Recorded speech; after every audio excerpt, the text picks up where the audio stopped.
9ویں صدی عیسوی میں بغداد میں موجود ایک شخص نے ایک ایسی کتاب لکھی جو 12ویں صدی عیسوی میں لاطینی ترجمے کے بعد جب یورپ پہنچی تو جہالت کے دور سے گزر رہے یورپ نے اسے خطرناک بلکہ جادو بتایا۔ اس کتاب کا نام کتاب الجبر والمقابلہ تھا، جسے محمد بن موسیٰ الخوارزمی نامی عظیم سائنسداں نے ترتیب دیا تھا۔ لفظ الجبرا اسی کتاب کے عنوان سے لیا گیا ہے، جبکہ اس کے مصنف یعنی الخوارزمی کے لاطینی نام الگورتھمی سے الگوریدم نظام وجود میں آیا ہے، جس پر آج کی تیز رفتار سائنسی ترقی ڈیپینڈ کرتی ہے۔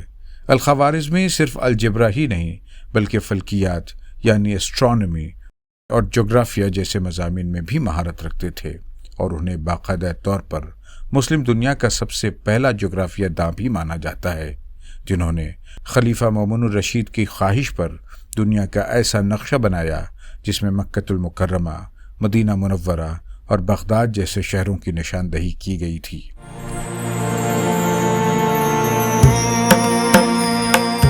الخوارزمی کا پورا نام محمد بن موسیٰ الخوارزمی تھا۔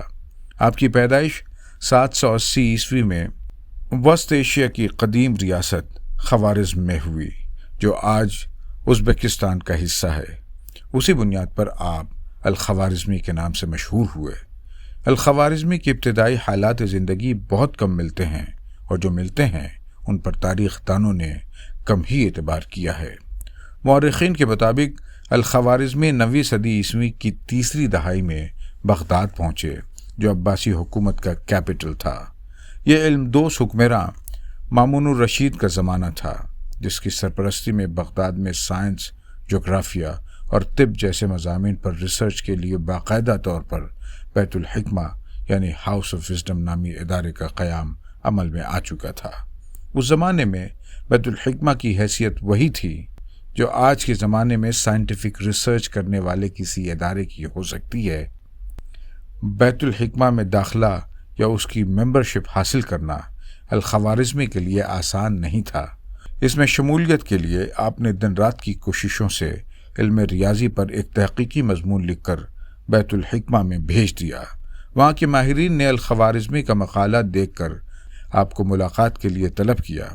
آپ سے سوالات کیے گئے اور جوابات سے مطمئن ہونے کے بعد الخوارزمی کو بیت الحکمہ کی رکنیت حاصل ہوئی، اور ایک طرح سے وہ مامون الرشید تک پہنچنے میں بھی کامیاب ہو گئے۔ بیت الحکمہ میں داخلے کے بعد الخوارزمی نے مامون الرشید کے حکم پر جغرافیہ اور اناٹمی جیسے مضامین پر کام کا آغاز کیا۔ اس زمانے میں بطلیموس سمیت دیگر یونانی ماہرین فلکیات کی کتابوں کے تراجم ہوئے، جس کے بعد عربوں میں بھی اس مضمون کے تعلق سے دلچسپی ظاہر ہونے لگی۔ یونانی ماہرین کی جانب سے بنائے گئے دنیا کے نقشوں پر مکۃ المکرمہ، مدینہ منورہ اور بغداد جیسے اہم شہروں کی نشاندہی نہیں کی گئی تھی۔ اس کی وجہ یہ تھی کہ یہ نقشے ظہور اسلام سے قبل بنائے گئے تھے، اور بغداد اس وقت تک بسایا بھی نہیں گیا تھا۔ اس صورت میں مامون الرشید کے حکم پر الخوارزمی نے اپنے معاونین کے ساتھ مل کر چاند گرہن، ستاروں کی گردش اور علم ریاضی سے مدد لیتے ہوئے مکہ مکرمہ اور مدینہ منورہ کے درمیان کا فاصلہ معلوم کیا۔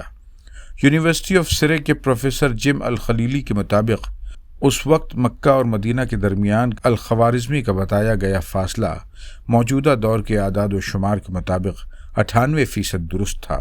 اس دوران الخوارزمی نے دیگر مقامات کی نشاندہی کے لیے یونانی ماہرین پر انحصار کرنے کے بجائے اپنے طور پر کام کیا تھا۔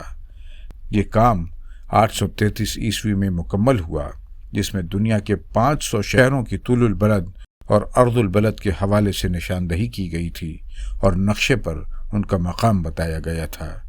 کم و بیش 8 برس پر مبنی اس تحقیقی کام کو الخوارزمی نے سورۃ الارض یعنی فیس آف دی ارتھ نام دیا، جس کی بنیاد پر الخوارزمی کو اسلامی دنیا کا پہلا جغرافیہ داں تسلیم کیا جاتا ہے۔ اس کتاب میں مختلف مقامات کو قصبوں، دریاؤں، پہاڑوں، سمندروں اور جزیروں میں تقسیم کیا گیا ہے۔ اسی کتاب میں الخوارزمی نے نقشے کی مدد سے یہ بھی بتایا تھا کہ مصر کا دریائے نیل کس راستے سے گزرتا ہے اور کن زمینوں کو سیراب کرتا ہے۔ آپ کو یہ جان کر حیرت ہوگی کہ سورۃ الارض جیسی کتاب ترتیب دینے والے اور مسلم دنیا کا پہلا نقشہ بنانے والے الخوارزمی کے لیے یہ جغرافیہ اور فلکیات جیسے مضامین ثانوی حیثیت رکھتے تھے۔ الخوارزمی کے یہاں علم حساب کو فوقیت حاصل تھی، اسی لیے بیت الحکمہ میں الخوارزمی نے مامون الرشید کی خواہش پر علم الحساب نامی ایک کتاب لکھی، جس میں آپ نے ریاضی کے کئی نئے نکات اور قواعد بیان کیے۔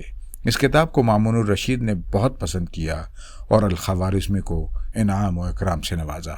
اس کے بعد مامون الرشید ہی کی خواہش پر الخوارزمی نے الکتاب المختصر فی الحساب الجبر والمقابلہ نامی تصنیف ترتیب دی، جو کتاب الجبر والمقابلہ نام سے مشہور ہوئی۔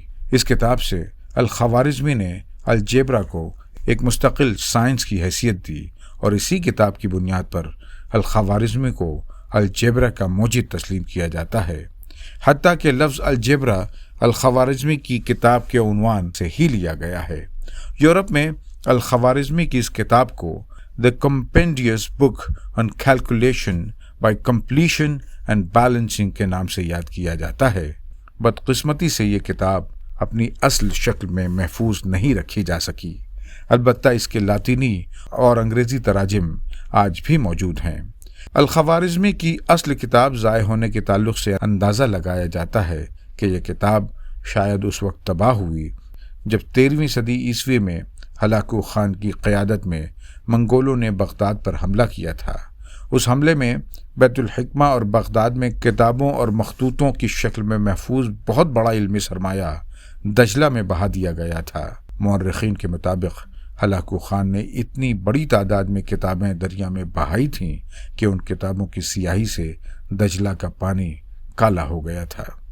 الخوارزمی کے نزدیک کتاب الجبر والمقابلہ لکھنے کا بنیادی مقصد وراثت کی منصفانہ و شرعی تقسیم، زمینوں کی پیمائش اور تجارت سمیت دیگر قانونی معاملات میں سامنے آنے والے حسابیاتی مسائل کا قابل عمل حل پیش کرنا تھا۔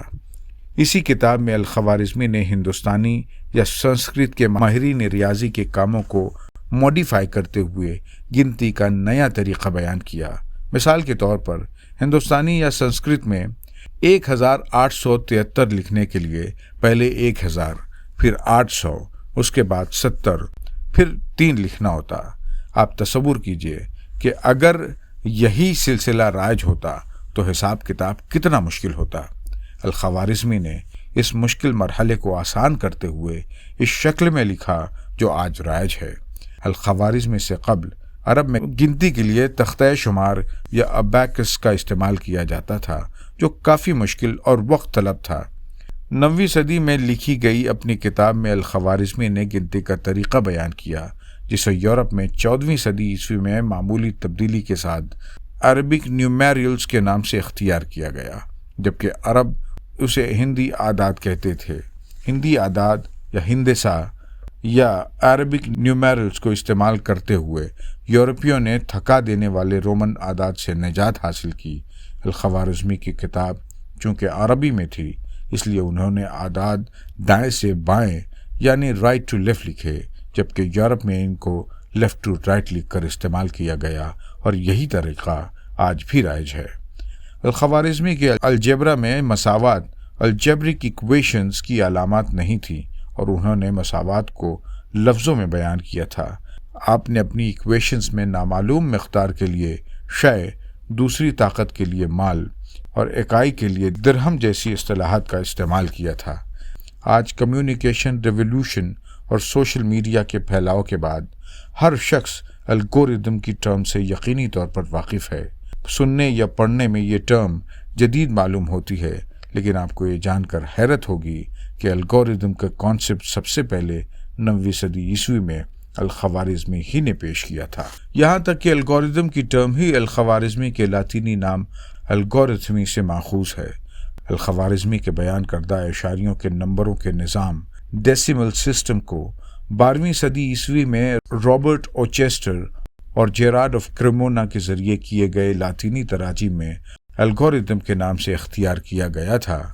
20ویں صدی کے آغاز میں برطانوی سائنسداں اور آرٹیفیشل انٹیلیجنس کے بانی سمجھے جانے والے ایلن ٹیورنگ نے ریسرچ کی کہ کس طرح تھیوری کے مطابق کوئی مشین الگوریتم کی ہدایات پر عمل کرتی ہے اور ریاضی کے مشکل مسائل حل کرتی ہے۔ اس ریسرچ کے بعد ایلن ٹیورنگ نے سیکنڈ ورلڈ وار کے دوران ایک ایسی مشین ایجاد کی جو الگوریتم کے استعمال سے انگما کوڈ کھولنے کی کوشش کرتی تھی۔ آج جدید سائنسی نظام الگوریتم کے بغیر نامکمل ہے۔ آپ کے موبائل فون کے finger prints, lock, social media web sites, internet search engines, یہاں تک کہ خلا میں موجود سٹی لائٹس بھی اسی الگوریتم پر ڈیپینڈ کرتی ہیں جس کا تصور الخوارزمی کے ذریعے جدید سائنس تک پہنچا ہے۔ الخوارزمی کے الجبرا پر کیے گئے کاموں کے لاطینی تراجم اس وقت کیے گئے جب یورپ تاریک دور یعنی ڈارک ایج سے گزر رہا تھا۔ ان تراجم کو ابتدا میں تنقیدوں کا نشانہ بنایا گیا، لیکن 14ویں صدی عیسوی میں یورپ نے الخوارزمی کا الجبرا سمجھا اور اس سے بھرپور فائدہ حاصل کیا، اس کا اعتراف بھی کیا۔ امریکی مورخ جارج ساٹن اپنی اہم کتاب introduction to the history of science میں 9ویں صدی عیسوی کے پہلے نصف کو الخوارزمی کے عہد سے تعبیر کیا ہے۔ امریکن ہسٹورین ول دوران اپنی کتاب دی ایج آف فیتھ میں لکھتے ہیں، اس کتاب یعنی کتاب الجبر والمقابلہ جو اب عربی میں دستیاب نہیں ہے کا ترجمہ جیراڈ آف کریمونا نے 12ویں صدی عیسوی کے دوران لاطینی زبان میں کیا اور یہ یورپ کی یونیورسٹیوں میں 16ویں صدی تک بنیادی نصابی کتاب رہی ہے۔ اس کتاب سے مغرب میں الجبرا کا تلفظ رائج ہوا۔ الخوارزمی نے 850 عیسوی میں 70 برس کی عمر میں بغداد میں وفات پائی اور وہیں مدفون ہوئے، لیکن اس سے قبل وہ بہت بڑا علمی سرمایہ آنے والی نسلوں کے لیے منتقل کر گئے۔ آج کی سائنس اور ٹیکنالوجی میں 9ویں صدی عیسوی کے اس ذہین شخص کا بہت بڑا حصہ ہے۔ بہت شکریہ۔